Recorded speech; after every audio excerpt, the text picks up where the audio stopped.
Architect आप देख रहे होंगे बिल्कुल मुगल काल के टाइम का है। औरंगजेब के समय में मेदिनी राय हुए थे और रघुनाथ शाह जी।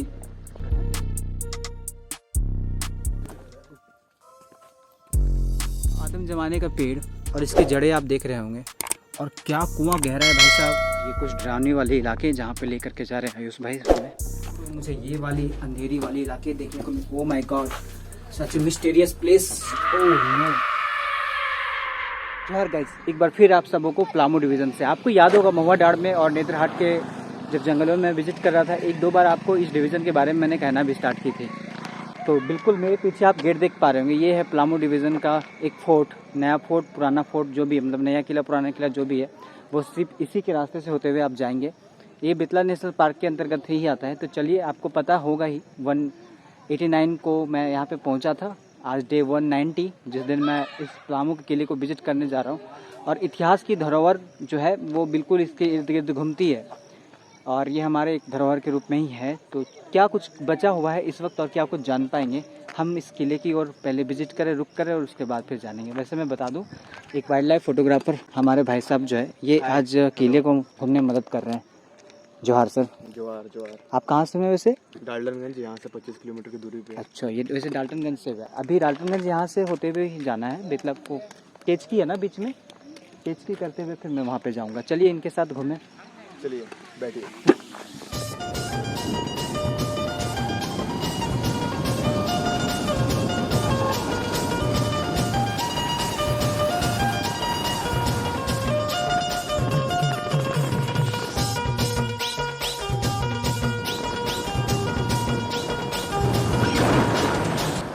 तो बेतला नेशनल पार्क से तकरीबन 5 किलोमीटर की दूरी पे स्थित है। सबसे पहले इस पुराने पलामू के किले में हम विजिट कर रहे हैं और बहुत सारे ऐसी चीज़ें हैं जो अभी भी देखी जा सकती है। कलाकारी जो है एकदम शाश्वत जो है वो दिख रही है, साक्षात दिख रही है। चलिए हम पहले इसको एक्सप्लोर करें और कोशिश करें कि यहाँ के बारे में थोड़ी सी आपको जानकारी दें और इसके बाद हम नए किले में जाए। आपको बताना चाहूँ, इस किले को जो आप देख पा रहे हैं इसको बनाया था प्रताप राय जी ने, जो मेदिनी राय से पूर्व हुए, और इसके बाद एक नया किला बना। वैसे इसका नाम फिलहाल रानी किले के नाम से लोग इसको जानते हैं और हो सकता है कि इसकी कहानी कुछ और भी चीज़ें रही होंगी, शायद इसके वजह से रानी किला पड़ा। अब हम आगे चलते हैं भाई के साथ और भाई एक्सप्लोर करके मुझे दिखाने वाले हैं। उसके उतरने के साथ मैं आपको दिखाऊंगा कि यहाँ पे एक गुफा बनाया गया, मतलब है कुछ अभी भी कुछ अवशेष देखने को मिल रही है। और इनका कहना है कि इसकी जो रास्ते हैं वो जाती थी शाहपुर किला, जो कि शहर के बीचों बीच में है। चलिए चलते हैं। बहुत सारे वैसे लोग आते हैं घूमने के लिए यहाँ पे, आप भी चाहो तो आ सकते हो। भाई ये डाल्टनगंज से कितनी दूरी पे है? Almost 31 kilometre. तो 30 किलोमीटर के दरमियान आप यहाँ पे पहुँच सकते हैं। और पहुँचने के लिए गूगल की भी मदद कर ले सकते हैं, बट यहाँ के लोग जो है बहुत अच्छे हैं, आपको इसलिए बता देंगे। तो किले की संरचना कुछ इस प्रकार से है। आर्किटेक्ट आप देख रहे होंगे बिल्कुल मुगल काल के टाइम का है। औरंगजेब के समय में मेदिनी राय हुए थे और रघुनाथ शाह जी उस वक्त के नागवंशी शासक जो हुए थे, रघुनाथ शाह हुए थे। तो चूँकि ये मुगल काल और कह सकते हैं औरंगजेब काल के किलों में से एक है, तो उनकी संरचना जो है बिल्कुल उसी प्रकार से है जो डिज़ाइन की गई थी। आप देख सकते हैं बिल्कुल ऐसे से ऐसे मंदिर नुमा नहीं बल्कि मस्जिद नुमा जो आकृति है वो देखने को मिल रही है। तो चलिए लेकर के आयुष हमें बाकी जगहों को। एक सीढ़ी देखने को मिल रही है जिससे हम ऊपर चढ़ेंगे और हम चढ़ने वाले हैं एक अंधेरे नुमा सीढ़ी पे। और बड़ी मुश्किल है यार यहाँ तो चढ़ना, सीढ़ियाँ काफ़ी ऊंची ऊंची है। क्या गजब का ये रास्ता है यार। ये बाद में बनाया गया। हाँ, बाद में भी बनाया गया तो ये बड़ा सुंदर लग रहा है देखने में। कुछ इस प्रकार से रास्ते आप इमेजिन कर सकते हैं जब सैनिक होंगे इस जगह पे तो कैसा माहौल रहा होगा।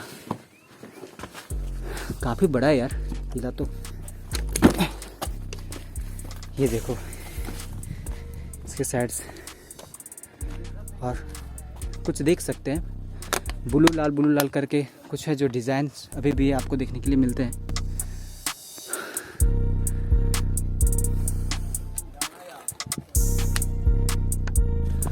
एक एक करके हम बाकी हिस्सों को देखना पसंद करेंगे अब।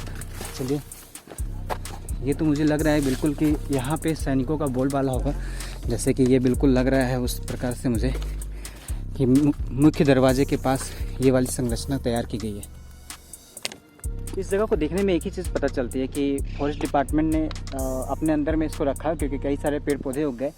बट कुछ हिस्ट्रीज ऐसा ज़रूर रहा होगा काल में कि ये किला जो है सौदा ढल गई या तो भूकंप वगैरह कुछ आई होगी, तो ये जो है उस क्षति का शिकार हो चुकी है, जिसके वजह से आपको इसके दीवारें गिरते हुए प्रतीत हो रहे होंगे। और यहाँ से बिल्कुल नया किला जो है ना बिल्कुल सामने दिख रही है हमें। और वो वाली जगह जो मैं आपको बोल रहा था कि वहाँ से सुरंग हो सकता है, तो वो प्लेस से जो है जो आपको दिख रही वो है। सुरंग इसलिए बंद कर दिया गया क्योंकि इसमें से जहरीली गैस आ रही थी अच्छा, उस समय पे, तो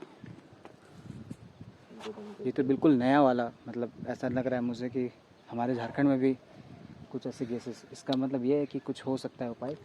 पर मैं आपको कुछ तोंब दिखाना चाहता हूँ जो उस जगह पे मुझे देखने को मिल रही है। 3 से 4 शायद वो वाली संरचना वहाँ पे भी बनाई गई होंगी। और मुझे लगता है ये किला तो वहाँ तक काफ़ी दूर तक मुझे दिख रहा है।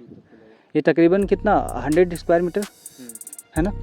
150 स्क्वायर मीटर, क्योंकि मैं कुछ हिस्सों को गैस यहाँ से भी देख पा रहा हूँ कि उन इलाकों में भी आपको ये किले के दर्शन हो जाते हैं। क्या वहाँ जा पाना पॉसिबल है? नहीं, अभी नहीं। हम लोग इसके बीच में जाते थे, कुआं वहाँ पे तक। अच्छा अच्छा, तो जहाँ तक पॉसिबल हो पाता है ना, चलिए मैं आपको दिखाऊँ।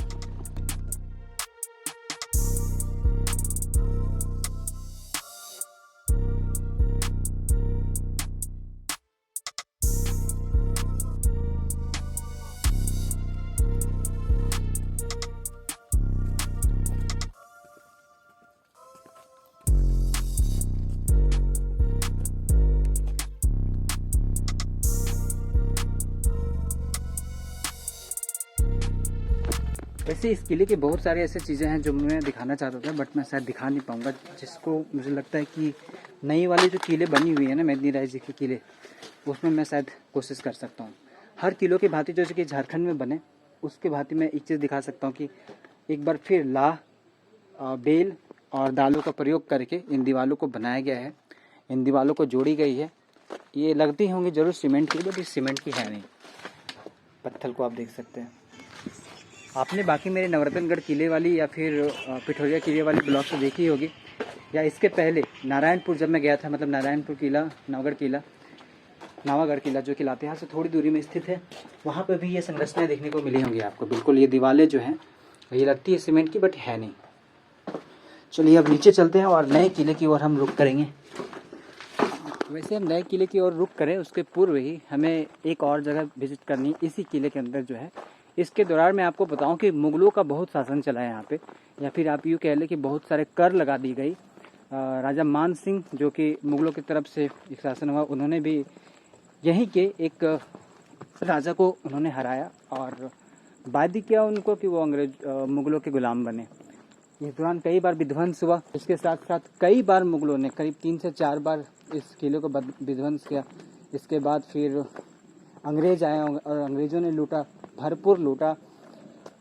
औरंगजेब के मरने के बाद ये जगह जो है झारखंड पूर्ण रूप से स्वतंत्र हो चुका था, बट उसके बाद अंग्रेज़ों ने बची खुची जो है वो जान निकाल दी। थोड़ी बहुत जीर्णोद्धार भी जो होती, पर अब ये जो है वो फॉरेस्ट डिपार्टमेंट के अंदर में है, चूँकि बहुत सारे पेड़ पौधे हो चुके हैं, तो फॉरेस्ट डिपार्टमेंट वाले कभी भी इन चीज़ों को जो है आर्कियोलॉजिकल डिपार्टमेंट को नहीं देंगे। मैं आपको दिखा दूँ, ये पीछे साइड से जो है कुछ देखने को मिलती है। जाहिर सी बात है उस वक्त का कुछ ना कुछ तो ये रहा होगा। और जिस प्रकार से संरचना मुझे देखने को मिल रही है, ये चेरो राजवंश के मुझे लग रहे हैं कि राज दरबार ही जैसा कुछ होगा ये, क्योंकि बिल्कुल ये मुझे बीच के हिस्से प्रतीत हो रहे हैं। आगे में एक कुआं है जो हमारे बिल्कुल दाहिनी ओर है, जहाँ पे मैं इस वक्त दिखने के लिए जा रहा हूँ। और ये तकरीबन 100 या 150 स्क्वायर फीट में ली हुई है, जिसको मुझे लगता है कि हमारे बस की बात नहीं कि हम पूरे किले को अच्छे तरीके से घूम पाए। कभी आप अगर आपके पास दिन में वक्त हो तो यहाँ पे अर्ली मॉर्निंग आए 9-10 बजे और पूरे दिन भर लगा करके घूमें। अपने स्तर से जो भी जितनी चीज़ें जो है वो घूम पाएँ वो घूमें, बट कुछ चीज़ों से सावधान जरूर रहें। कचरे ना फैलाएं। जब भी यहाँ पे घूमने के लिए आएँ तो ये अपनी संपत्ति समझ करके इन चीज़ों का रक्षा करें। और चलते चलते हम इस कुएं के पास आ चुके हैं। बाबा आदम ज़माने का पेड़ और इसके जड़ें आप देख रहे होंगे, और क्या कुआं गहरा है भाई साहब, इसके आगे मेरी कैमरे नहीं जाएंगे। और ये कुछ डरावनी वाले इलाके जहाँ पे लेकर के जा रहे हैं आयुष भाई हमें। पलामू बेसिकली कई सारे फोर्ट जो हैं वो यहाँ पे हैं और इसकी वजह से जाना जाता है। मुझे लगता है कि अगर ये जगह आर्कियोलॉजिकल डिपार्टमेंट को मिलता तो काफ़ी कुछ यहाँ की खुदाई से प्राप्त होती। जैसे कि इस वक्त ये मुझे बता पा रहे हैं कि जाना चाहिए, और एक कुआं है जो बिल्कुल सीढ़ी उसके नीचे जाती है और हमें सीढ़ियों से नीचे उतर करके जा करके देखना पड़ेगा। मुझे लगता है कि आज संभव नहीं है। ये दीवारों पे नक्काशी आप देख सकते हैं कि क्या खूबसूरत तरीके से उस वक्त की गई थी कि अब तक सुरक्षित है। Just amazing. बस नीचे के कुछ हिस्से जो है उसको कुछ वर्ष पूर्व ही जीर्णोद्धार की गई, बाकी वो जो पेंटिंग आप देख पा रहे हैं वहाँ पे, that is awesome. One of ancient historical monument of Jharkhand.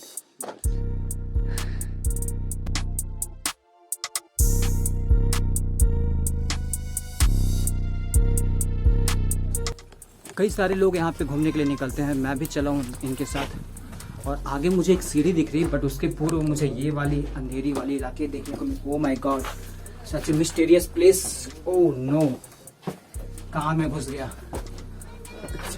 इसकी सीढ़ियाँ तो बिल्कुल ऐसे खुफिया रास्तों की तरह, और ये मैं बिल्कुल टॉप पे पहुँच चुका हूँ जहाँ पे कई सारे लोग घूमने के लिए आए हैं।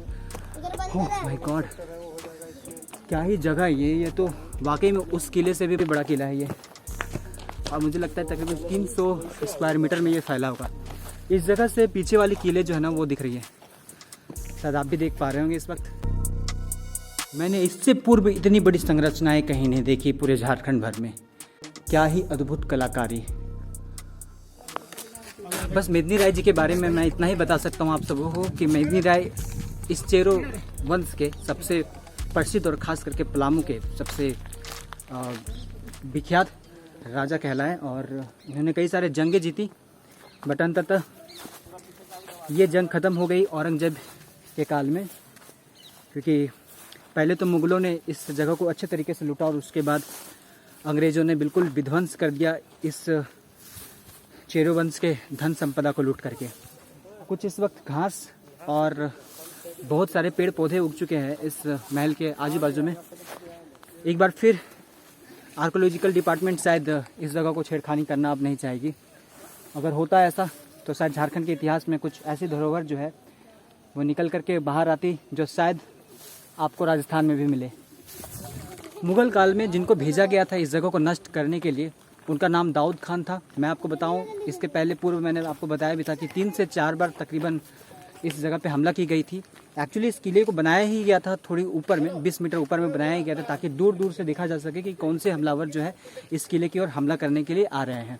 बट इसके बावजूद भी 3 बार तकरीबन मुग़लों का यहाँ पे दबदबा चला, और चूँकि इस पूरे नगरी को इस्लामिक करनी थी, इसके वजह से दाऊद खान के साथ जब युद्ध हुआ, वो मेदिनी राय जो राजा थे वो सरगुजा की ओर यहाँ से भाग जाते हैं।